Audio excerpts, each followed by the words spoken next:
Fala, gás nobre, tudo bem? Preparado para reagir? Bem-vindo a mais uma aula de Química e nós vamos começar hoje o estudo das funções inorgânicas. E a primeira função que nós vamos estudar é a função ácidos. Vamos começar pela definição de ácidos. Ácidos já teve uma série de definições ao longo do tempo e ainda tem hoje uma série de definições, mas nós vamos estudar principalmente uma que é vista com maior intensidade aqui no ensino médio, que é a definição de Arrhenius, ok? Para você ter uma noção, ácido já foi definido como substância que tinha sabor azedo, mas né, não é uma definição muito legal, você deve imaginar o motivo. Não, vê para mim se isso aqui é um ácido. Ao cara pingar ácido sulfúrico na boca, né, atravessa a língua, o queixo, então não é uma definição bacana essa. Por isso, nós vamos usar a definição de Arrhenius, que é a definição que considera um meio aquoso. Ou seja, Arrhenius disse que ácido é tudo aquilo que em água ioniza, liberando o H+ como único cátion. Okay? O que é ionizar? É formar cargas. Então, para Arrhenius, ácidos são substâncias que formam cargas em água e liberam como cátion, como aquele de carga positiva, somente o H+. Beleza? Vamos dar uma olhada aqui, ó. Eu tenho o HCl. O HCl, quando em água, ele ioniza. A gente vai quebrar essa ligação. Lembre-se, ó, é uma ligação covalente. Não existia cargas antes. Então vai ionizar, vai formar cargas. A água vai quebrar essa ligação, ok? Formando o H+ e o Cl-. Por quê? Porque o cloro é mais eletronegativo. Como ele é mais eletronegativo, quando rompe essa ligação, o cloro fica com os elétrons do hidrogênio. Olha que loucura! Eletronegatividade, que foi o casamento que nós falamos na aula passada, né? Leva todos os bens do hidrogênio. É a mulher é muito eletronegativa. Por isso, quando ela separa da gente, ela leva tudo, certo? Então aqui, ó, esse é o HCl, vai ionizar. Nós temos também aqui, ó, H2SO4, que é o ácido sulfúrico. O ácido sulfúrico em água também vai ionizar e vai liberar aqui, ó, 2H+, ok? E vai formar aqui também um SO4, 2-. Olha só, não tinha cargas antes, era um composto molecular. E aí ele sofreu ionização, formou cargas. Nesse caso ele tinha 2 hidrogênios, liberou os 2 hidrogênios, mas só H+ como cátion. De novo, é um ácido, está dentro da teoria de Arrhenius. Mais um, ó, esse aqui H3PO4, em água ioniza liberando 3H+, mais PO4, 3-. Olha só, ionizou, ok? Então nós podemos perceber aqui que ácidos são substâncias moleculares quando a gente fala de Arrhenius, ok? São substâncias que fazem ligação covalente. E aí nós vamos ter a quebra dessa ligação covalente e a formação de cargas no processo que nós chamamos de ionização, ok? Então aqui são equações químicas que demonstram essa ionização, a formação de cargas. Porém, essa é a forma simplificada. Isso não é o que de fato acontece. A gente está colocando H+ aqui, ó, só para simplificar. Sabe o que acontece de verdade? Olha só, na verdade, a gente não representa muito assim. Mas é assim que acontece, ó. Quando eu coloco HCl na água, ele ioniza e libera o H+. Só que o H+ não fica sozinho na solução. Olha, o H+ não fica, ele não está na água, não é uma solução aquosa.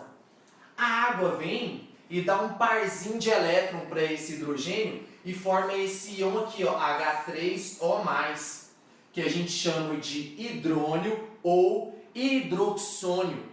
Então, uma vez que libera o H+ na solução, a água, que tem aqui 2 pares de elétrons livres, dá um aqui para esse H+, e forma esse íon aqui, ó, que é o hidrônio ou hidroxônio. Por isso que se você vê assim H3O+, não preocupa não, que é a mesma coisa que H+. Só que aqui a gente está escrevendo mais simplificado. Mas na verdade, o H+ não fica soltinho lá não, ok? O H+ já junta logo com a água e vira o íon e hidroxônio. Firmeza? E aqui libera mais Cl-. Cl- continua lá solvatado pela água, ok? Então nós temos duas maneiras de escrever uma reação de ionização. De maneira simplificada, mostrando apenas o H+, ou de maneira mais completa, mostrando o íon hidroxônio, que é quando a água fornece esse par de elétrons para o hidrogênio, formando essa espécie química, ok? E ionização é a formação de carga, e nós vamos ter a quebra das ligações covalentes aqui para a liberação do H+. Então essa é a definição de ácido de Arrhenius, ok? Agora vamos ver como que nós podemos classificar os ácidos. Olha só, guys, aqui ó, nós podemos classificar o ácido em relação a uma série de coisas. Vamos começar aqui ó, em relação à presença de oxigênio. Ou seja, os ácidos podem ter oxigênio na fórmula ou podem não ter oxigênio na fórmula. Quando não tem oxigênio na fórmula, nós chamamos de hidrácidos. Hidrácidos são ácidos que não possuem oxigênio em sua estrutura. Por exemplo, HCl não tem oxigênio, é um hidrácido. HBr não tem oxigênio, é um hidrácido, ok? Ele pode ter oxigênio em sua estrutura. Aí nós vamos chamar de oxiácidos. Oxiácidos, por exemplo, H2SO4 tem oxigênio na fórmula, é um oxiácido. HNO3 tem oxigênio na fórmula, é um oxiácido. Então, bem sossegada a primeira classificação em relação à presença ou não de oxigênio na estrutura. A segunda classificação é em relação ao número de hidrogênios ionizáveis, ou seja, a quantidade de hidrogênios que uma molécula vai liberar quando em água. Olha só, eu posso ter um monoácido ou um monoprótico se liberar apenas um H+. Olha essa molequinha aqui, ó, HCl, só tem um hidrogênio, só vai liberar um H+. Então nós classificamos o HCl como monoprótico ou monoácido, ok? Por que monoprótico? Olha só, esse daqui não é o hidrogênio? O hidrogênio tem um próton, ou seja, ele tem também um elétron na sua eletrosfera. Se ele vira H+, é porque ele perde esse elétron. Ele perde o único elétron que ele tem. Então só sobra quem? Só sobra o núcleo, que é um próton só. Por isso que eu chamo também H+ de próton, ok? Agora olha só, eu posso ter um diácido ou diprótico, que é quando libera 2 H+. Olha o H2SO4, não tem 2 hidrogênios aqui? Então eu chamo ele de diácido, porque ele ioniza e libera 2 H+ por cada molequinha. Firmeza? Olha só, eu posso ter um triácido ou um triprótico, que é quando libera 3 H+ por molequinha. Olha, eu tenho o H3PO4, tem 3 hidrogênios. Triácido ou triprótico, libera 3 H+. Fechou? Ou eu posso ter o tetraácido ou tetraprótico, quando libera 4 H+.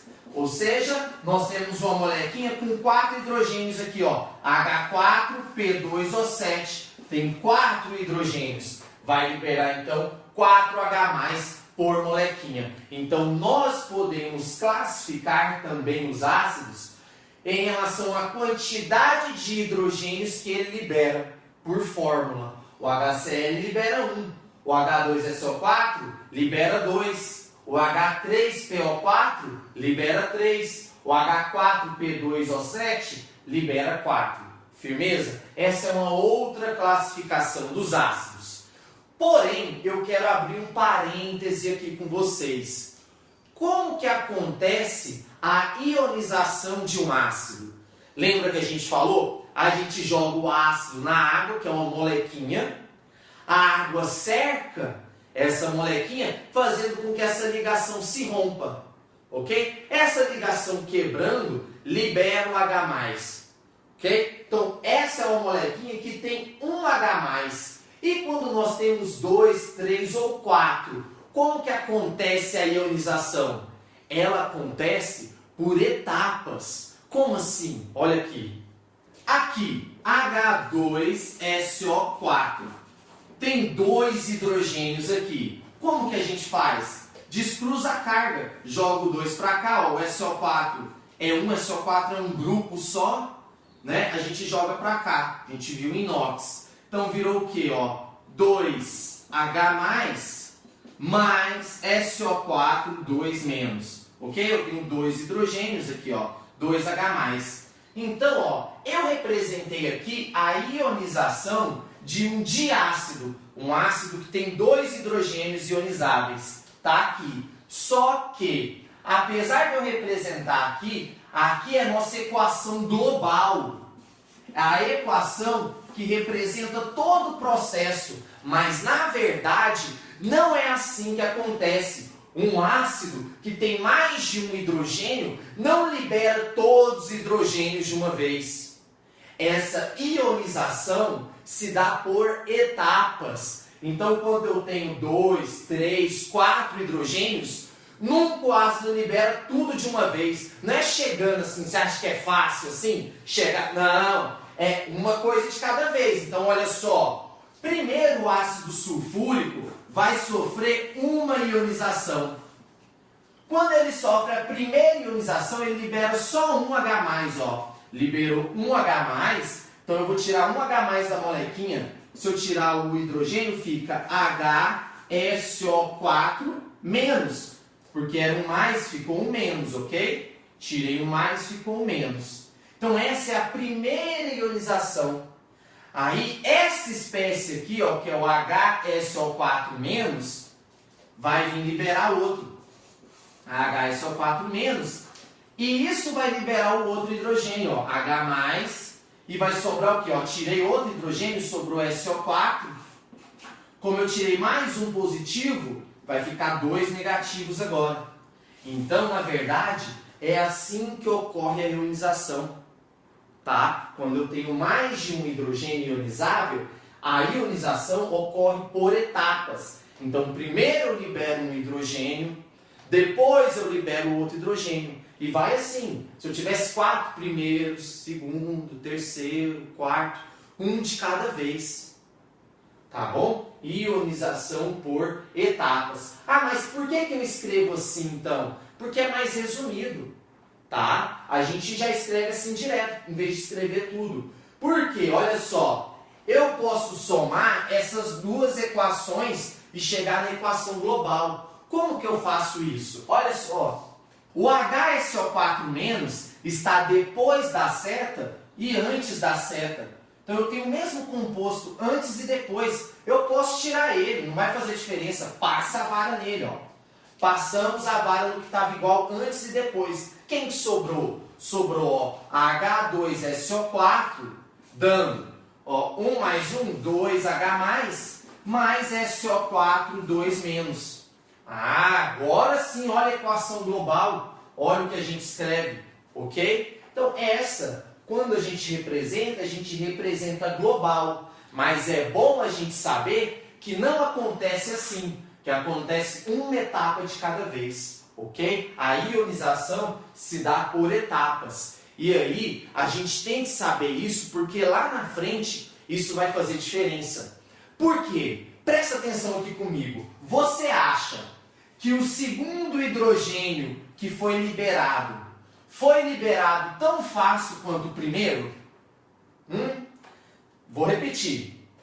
Você acha que o segundo hidrogênio foi liberado tão facilmente quanto o primeiro? Não. Não foi. Por que não? Olha só. Aqui a molequinha era neutra. Não tinha carga aqui. Ok? Não tinha carga. Liberou um H+. Agora, essa molequinha aqui está negativa. Então, aumentou a carga negativa. É mais difícil para esse hidrogênio sair. Ele não sai com tanta facilidade como o primeiro. Então, à medida que passa a ionização, mais difícil vai ficando de liberar os H+. Ou seja, à medida que passa, a acidez vai diminuindo. A força ácida, então esse hidrogênio é menos ácido do que o primeiro. Ok? Firmeza? Vamos fazer mais uma, olha só. Aqui, ó, dá uma olhada no ácido fosfórico. Nós temos 3 hidrogênios, então vai ter 3 etapas de ionização. Primeiro, o ácido fosfórico vai liberar o seu primeiro hidrogênio, que é o H+, e vai sobrar o que? Tirei um H, vai sobrar H2PO4-. Tirei um positivo, sobrou um negativo. Vamos para a segunda ionização, H2PO4, que vai liberar o segundo hidrogênio. Então vai sair aqui o segundo hidrogênio. Perceba, gás nobre, olha, era um negativo, ficou 2 negativos. À medida que passa, a carga negativa do íon resultante vai aumentando. Então, à medida que passa, fica mais difícil de sair o hidrogênio, porque é o H+. O H+ vai se sentir atraído. Por que ele vai querer sair daqui, ó? Mais gosta de negativo, positivo gosta de negativo. Para que ele vai sair daqui? Então, à medida que passa, esses hidrogênios vão ficando com mais preguiça de sair, tá? Vai ficar aqui, ó, PO4, 3-. Então, a primeira ionização, o primeiro hidrogênio tem uma força ácida. O segundo tem uma força ácida menor do que o primeiro. E o terceiro, menor do que os outros. Então, à medida que passa, não fica fácil para o hidrogênio sair de casa. Ok? Firmeza? E aí a gente pode fazer a nossa equação global, que é aquilo que a gente sempre escreve. A gente não fica fazendo por etapas, só se o exercício pedir, ok? E o que a gente faz então? Ó, a gente não pega aqui, ó, 3H+, mais PO4, 3-. Essa é a equação global. Mas vamos ver aqui, é só passar a vara e quem tiver igual antes e depois. Eu tenho H2PO4- depois, eu tenho antes. Então ele não vai fazer diferença, passa a vara nele. Aqui, HPO4-2, passa a vara nele. Pronto, passei a vara em todo mundo que era igual. Agora é só somar, vai sobrar, ó, H3PO4, dando 1, 2, 3, 3H+, mais PO4, 3-. Fechou? Então, aqui está as nossas reações, tá? E é por etapas. Firmeza, gás nobre? A terceira classificação é quanto ao número de elementos químicos. Ou seja, gás nobre, nós podemos ter ácidos como o HCl. Olha, o HCl é formado por 2 elementos químicos, o elemento hidrogênio e o elemento cloro. Então eu falo que é um composto binário, porque tem 2 elementos. Pode ser ternário, quando tem 3 elementos, por exemplo, HNO3 é um composto ternário. Tem o hidrogênio, tem o nitrogênio e tem o oxigênio. Ah, professor, mas aqui tem 3 oxigênios. Isso, mas eu não estou falando de átomos. Essa molequinha tem 3, 4, 5. Tem 5 átomos, mas ela só tem 3 elementos químicos. Ó, tem o elemento hidrogênio, nitrogênio e oxigênio. Eu não estou contando átomos, eu estou contando elemento químico, que é o tipo de átomo. Ok? Oxigênio é um tipo de átomo. Não me interessa quantos tem. É um tipo de átomo. Ok? Então é um composto ternário, porque tem 3 tipos de átomos diferentes. E por último, pode ser um ácido quaternário, quando eu tiver 4 elementos químicos, HCNO, por exemplo. Tem o hidrogênio, carbono, nitrogênio e oxigênio. Então é quaternário. Fechou? Então eu posso classificar dessa maneira também. Eu posso classificar quanto à volatilidade. O que é volátil? É o contrário de vem cá, sobrinho. Zoeira. Mas olha só, volátil é uma coisa que evapora fácil. tá bom? Volátil evapora fácil. Então os ácidos voláteis são aqueles que têm um ponto de ebulição abaixo de 100 graus. Eles vão evaporar com facilidade. Regra geral, a gente vai falar que são os hidrácidos. Os hidrácidos são voláteis. Além dos hidrácidos, o ácido nítrico, que é o HNO3, ok? Então esses são os voláteis, que evaporam com facilidade. E nós temos os fixos, que são aqueles que têm altos pontos de ebulição. Via de regra, nós vamos falar que são os oxiácidos, ok? Os ácidos que têm oxigênio na sua forma. Via de regra, tem algumas exceções. Olha que o HNO3 ele é volátil, mas via de regra, os oxiácidos são ácidos fixos, têm alto ponto de ebulição. Fechou? Então pode ser classificado também quanto a essa facilidade de evaporar. No caso dos hidrácidos, dos voláteis, tem que tomar cuidado, porque geralmente os vapores deles são tóxicos e a gente não pode inalar. A gente tem que trabalhar dentro de uma capela, tem um exaustor que vai puxar e não vai deixar a gente respirar. Fechou? Então, voláteis. Cuidado quando trabalhar com esses ácidos. Fechou? Ok. Podemos classificar também quanto à estabilidade. Ou seja, a facilidade que a molécula tem de ficar dessa forma. O H2CO3, ele é um ácido instável. O ácido carbônico é instável. Ele acaba se quebrando, formando água, e o gás carbônico, CO2, olha só, ele vira CO2 e água. Então ele prefere ficar na forma de CO2 mais água do que na forma de um ácido. Então ele é instável. Ele é um ácido que não fica muito bem na forma de ácido. Ele prefere ficar na forma de água e gás carbônico. A mesma coisa acontece com o ácido sulfuroso, o H2SO3. Ele prefere ficar na forma de H2O mais SO2. Ele prefere ficar nessa forma do que na forma de ácido. Então a gente fala que eles são ácidos instáveis, ok? Instáveis. As suas moléculas acabam se quebrando em outras moléculas, ok? Fechou? Então, guys, essa foi a nossa aula sobre a classificação dos ácidos e te espero na nossa próxima aula, onde nós vamos falar mais um pouco dessas classificações, especificamente da força ácida, a força dos ácidos, extremamente importante. Te espero lá. Um grande abraço e tchau, tchau!